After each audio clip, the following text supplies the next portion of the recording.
Paano sila di magugulat? Eh, kitang-kita ka, nakapink ka agad. Oo.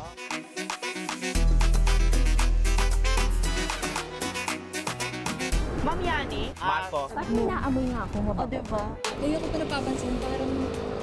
Di ba weird yun? Galing ka bang flower shop? Parang pinangregalo ka ng Valentine. Sana all, nire-regalo. Kuya, what inihag kita? Ang bango mo eh. Aray ko. Kahit ako inaamoy ko eh. Nakamas pa ako ha. Sobrang layo ng drop-off mo. Pagdating mo doon, morena ka na. Bagay din sa'yo yung pink mo ha. Bago ba to? Mama mo pink, Ang mama mo blue. nagtatanungan ka sa akin. Ang taray. Thank you, kuya. Thank you. Thank you, di ka pa ba yan? Ay! Ano pa bango ko? Tignan mo yung nasa likod. Ito ba yung sa loob? Kala Liquid Fabric Conditioner. Amoy nakaka-joyful. So, alam mo na. Joyful. O, diba?